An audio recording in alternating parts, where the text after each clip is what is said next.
La scène d'ouverture met en avant la secte Kilien, composée de 7 sommets de l'école de Kung-Fu. Nous sommes d'abord introduits au sommet d'Azu, où 6 de ses disciples et la fille du maître du sommet d'Azu, nommé Tian, pratiquent les arts martiaux dans le vaste ciel. Pendant ce temps, un élève nommé Zhang Xiaofan, débutant, travaille toujours sur son premier niveau de Kung-Fu. Étant un être humain au cœur pur qui s'acquitte de toutes les tâches, Xiaofan est apprécié de tous. Le garçon est épris de Tian, qui le soutient toujours dans son entraînement et s'occupe de lui comme une grande sœur. Pendant un repas, Xiaofan devient le sujet de discussion, car il a du mal à progresser dans le Kung-Fu malgré près d'une décennie dans la secte. Cependant, il affirme son engagement, prétendant être à la dernière étape de son premier niveau d'entraînement. Pour tester ses progrès, le maître Shang place sa main sur la poitrine de Xiaofan. En conséquence, Xiaofan commence à pencher en arrière, et Tian l'aide secrètement par derrière. Un jour, tout en s'entraînant avec Tian, Xiaofan se souvient que c'est le jour où ses parents sont décédés. Sentant sa douleur, Tian utilise ses compétences de vol pour le ramener dans son village. Une fois là-bas, Xiaofan raconte un incident tragique où il a vu son village frappé par la foudre et l'orage. En entrant dans le village, il a vu son père, qui était un maître de Kung-Fu, se battre avec le leader masqué de la secte des démons. Alors que la bataille s'intensifiait, tous deux utilisaient leur pouvoir mystique, provoquant une énorme explosion. Cela a tué tous les villageois sauf Xiaofan et son ami Jingyu. Alors qu'ils pleuraient la mort de leurs proches, le maître Shang arriva sur les lieux avec sa fille et quelques soldats. Xiaofan s'incline devant lui, le suppliant de faire de lui son disciple pour qu'il puisse venger ses parents à l'avenir. 10 ans se sont écoulés depuis cet incident, mais Xiaofan n'a rien découvert sur les meurtriers. Dans la scène suivante, nous voyons les maîtres de Kung-Fu des 7 sommets se réunir à un endroit pour discuter du tournoi de Kung-Fu. Il semble que les étudiants de tous les sommets Y participeront et que le vainqueur sera considéré comme le chef de la secte Kilien. Plus tard dans la soirée, des étudiants des 6 sommets se faufilent à travers les buissons pour observer l'entraînement du sommet Xiaozu. En Y arrivant, ils sont impressionnés par l'habileté exceptionnelle de Xueqi, l'une des disciples de Xiaozu. Au milieu du spectacle, Xiaofan est poussé inopinément en avant, attirant l'attention sur lui. En conséquence, Xueqi et ses compagnes disciples le capturent pour intrusion, tandis que les autres étudiants battent en retraite à la hâte. En guise de sanction, Xueqi laisse plusieurs vers qui démangent sur Xiaofan avant de le laisser partir. Dans l'après-midi, Tian réprimande tous les étudiants pour leurs actions et les met en garde contre une répétition de l'infraction. Elle ordonne aux disciples de monter la garde dehors avant d'appliquer de la poudre médicinale pour débarrasser Xiaofan des vers qui démangent. Le lendemain, Xiaofan visite un lac avec des citrouilles, appelant le nom Linzin. Peu de temps après, un énorme dragon émerge de l'eau et se nourrit des citrouilles. Cette énorme bête est révélée être l'animal de compagnie de Xiaofan, et il visite fréquemment le lac pour le nourrir. Xiaofan partage tout avec le dragon, y compris son souhait de confesser ses sentiments à Tian. Ensuite, Tian remet secrètement le manuel de Kung-Fu de son père à Xiaofan, l'incitant à se préparer pour le prochain tournoi. À partir de ce moment-là, il se lance dans son voyage d'entraînement. Un jour, alors qu'il médite, une pierre de son médaillon commence à briller. Il est révélé ici que cette pierre lui a été donnée par son défunt père, qui lui avait également expliqué sa capacité à exercer un contrôle sur les autres. Bien que son père lui ait conseillé de la jeter dans un abîme profond, Xiaofan l'avait conservée comme un médaillon. Maintenant qu'il réalise qu'elle le distrait de son entraînement, il décide de s'en débarrasser. S'approchant d'une falaise, Xiaofan est sur le point de jeter la pierre quand un singe intervient, semblant désirer l'objet. Lorsque Xiaofan refuse de se plier, le singe le poursuit et le pousse dans l'eau. Mystérieusement, il est attiré plus profondément sous l'eau, mais la pierre brillante l'aide à remonter à la surface. Une fois qu'il sort de l'eau, le singe essaie à nouveau de saisir la pierre et lui mord aussi le bras au passage. Étrangement, le sang de la plaie est absorbé par la pierre, déclenchant une réaction significative. Un bâton mystique émerge de l'eau et la pierre fusionne avec lui, formant un puissant artefact appelé la perle qui aspire le sang. Tous les maîtres assistent à cette fusion, sentant un danger imminent. Peu de temps après, le bâton mystique se dirige vers Xiaofan, mais il est bientôt attaqué par une femme en noir nommée Biao. Elle tente de lui voler, mais Xueqi et Tian interviennent au bon moment. Les deux s'unissent et parviennent à repousser l'ennemi. Plus tard, Xiaofan est choqué d'apprendre que sa blessure a miraculeusement disparu, révélant le pouvoir curatif du bâton. Plus tard dans la nuit, Biao s'infiltre à nouveau dans le sommet d'Azu pour voler le bâton. Malgré avoir réussi à l'obtenir, le bâton la tire inopinément vers Xiaofan. Avec cette tentative ratée, la fille s'enfuit. Dans la scène suivante, le maître s'approche de ses disciples qui s'entraînent pour le tournoi. Alors qu'il analyse leurs compétences, Jingyu de Longshu Peak apparaît à la scène. Il malinterprète le maître Shang et fait remarquer qu'il n'entraîne pas Xiao Fan de la bonne manière. Cela exaspère Tian, qui lance une attaque contre Jingyu. Cependant, leur combat est bientôt arrêté par l'arrivée de Qiao, un membre supérieur de l'école Longshu, qui captive Tian. Il s'excuse auprès du maître au nom de Jingyu et l'emmène. Plus tard, Xiao Fan travaille à la ferme lorsqu'il voit Tian embrasser Qiao. Cela brise son cœur, alors il court vers un champ pour exprimer ses émotions.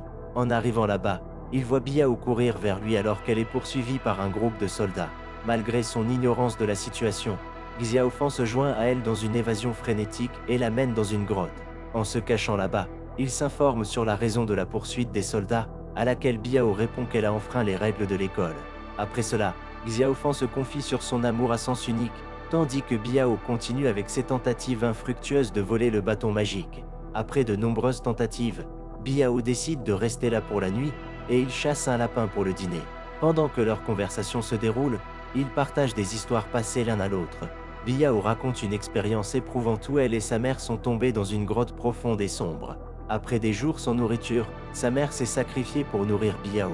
Elle exprime également son souhait de s'éloigner de tout, où elle peut vivre sa vie en paix. Entendant cela, Xiao Fan lui parle d'un endroit où il ira pour son entraînement avancé de coups de feu et promet de l'emmener avec lui. Leur conversation émouvante les amène finalement à changer leur perception l'un de l'autre, les transformant en bons amis. La scène passe ensuite au jour du tournoi, où les étudiants de toutes les écoles se réunissent dans un temple Shaolin. Les adversaires du premier tour seront déterminés par un tirage au sort aléatoire de balles, et un étudiant recevant une balle marquée du numéro 1 passera directement au deuxième tour. Alors que le tirage au sort commence, Shueki obtient la balle chanceuse mais choisit de l'échanger avec Xiao Fan, estimant que c'est un geste lâche de progresser sans combattre. Après cela, le premier tour commence et la moitié des étudiants sont éliminés de la compétition. Plus tard, Xiao Fan participe au deuxième tour, et son bâton se déplace tout seul, battant son adversaire en un rien de temps. Pendant ce temps, nous apprenons que Shueki ne semble pas bien, alors son maître Shiyu lui conseille de sortir du tournoi. Cependant, Shueki reste indompté et jure de remporter la compétition. Entendant cela, son maître lui remet un médicament spécial qui peut la guérir temporairement. Dans le troisième tour, Xiao Fan affronte son ami proche Jingyu, tandis que Tian fait face à Shueki. Jingyu est clairement un combattant professionnel par rapport à Xiao Fan, alors il décide de combattre lentement.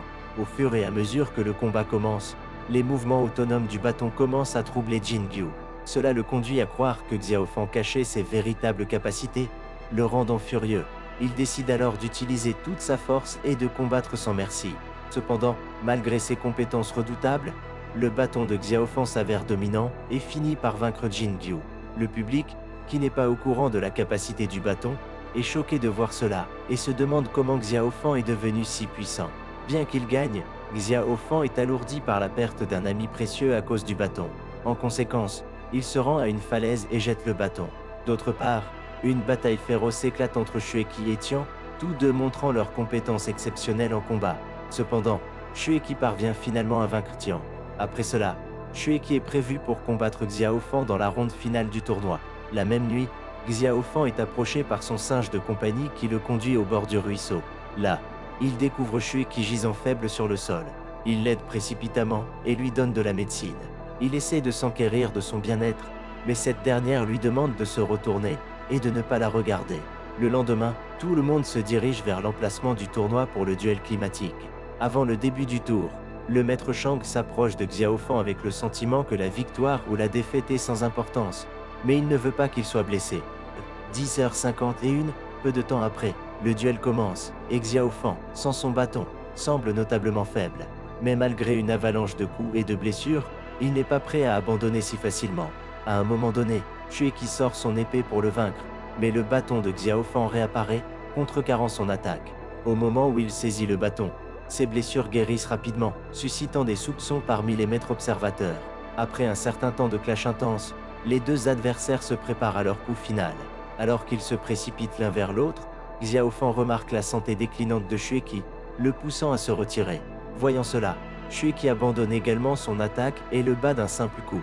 Pendant ce temps, Biao est approché par son leader, qui la réprimande pour ne pas avoir récupéré la perle qui aspire le sang. Ici, il est révélé que Biao est en fait de la secte des démons et qu'elle est ici pour une mission de voler le bâton de Xiao Fan. Maintenant que ses maîtres sont en colère, La secte a déployé plusieurs guerriers démons pour accomplir la mission. Pendant ce temps, les maîtres de la secte Qilian, qui reconnaissent le bâton comme l'arme de la secte des démons, évaluent l'inconscient Xiaofan pour déterminer s'il appartient à la secte des démons. Juste à ce moment, Tian et d'autres disciples arrivent avec des nouvelles d'une attaque démoniaque, entraînant la mort de nombreux étudiants. Sentant la gravité de la situation, les maîtres restreignent Xiaofan et demandent à leurs disciples de le surveiller avant de partir affronter les intrus. Peu de temps après, Biao s'infiltre dans le temple et utilise son pouvoir pour rendre tous les gardes inconscients. Elle libère ensuite Xiaofan et l'emmène jusqu'au roi des démons, qui se trouve être son père. Le roi des démons saisit la perle qui aspire le sang, mais sa fusion avec le sang de Xiaofan lui permet de la récupérer. Furieux, le roi des démons choisit de le finir, ignorant les supplications de sa fille. Il renverse sa fille et lance une attaque contre Xiaofan. Dans l'après-coup, les maîtres reconnaissent la domination maléfique de Xiaofan et décident de le tuer avant qu'il ne puisse détruire le monde. Cependant, Xiaofan est si fort qu'il surpasse tous ses maîtres un par un. Sur le point de frapper le maître Shang, Tian intervient, le poussant à frapper mortellement sa tête avec son bâton. Malgré ces derniers moments, elle lui tend la main et tente de le ramener à la conscience. Heureusement, ses efforts réussissent, et Xiaofan retrouve sa composition. Shueki, qui est la dernière disciple survivante, rend l'appareil en décidant de laisser partir Xiaofan au lieu de le tuer. Le film se termine alors que Xiaofan emporte Biao et part vers un endroit paisible où il lui avait promis de l'emmener.